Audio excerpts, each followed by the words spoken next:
14 अगस्त नहीं मनाएंगे, तुम इस काबिल ही नहीं हो कि तुम मना सको। वो कहते 14 अगस्त नहीं मनाएंगे, तू मना भी नहीं सकता और तुझे मनानी चाहिए भी, इसलिए कि तुम्हारा इस वतन से कोई ताल्लुक है।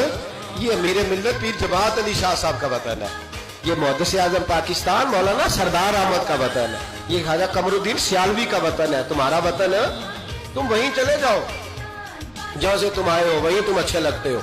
एक मौलवी साहब बेचारे सीट नहीं जीत सके तो उन्होंने कहा हम 14 अगस्त ही नहीं मनाएंगे।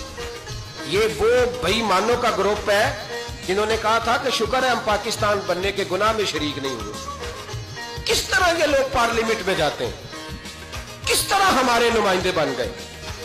ये वो लोग हैं जिन्होंने कहा था शुक्र है हम पाकिस्तान बनने के गुनाह में शरीक है, और ख्वाजा कमरुद्दीन सियालवी को खत लिखा था कायदे आजम ने, अमीर मिल्लत पीर जमात अली शाह साहब को खत लिखा था कायदे आजम ने कि अगर अहले सुन्नत के पीर मदद ना करते तो पाकिस्तान बन ही नहीं सकता था। अभी भी तुम्हें होश नहीं आई, अभी भी तुम्हें नहीं पता कि पाकिस्तान के दोस्त कौन है और दुश्मन है। 14 अगस्त नहीं मनाएंगे, तुम इस काबिल ही नहीं हो कि तुम मना सको। तुम्हारे तो जराने अभी भी बाहर है, इनका ये वतन है नहीं है। ये कहते हैं अगर इस वतन में हमें कुर्सियां दोगे तो हम वतन के दोस्त हैं, वरना हम वतन के दोस्त।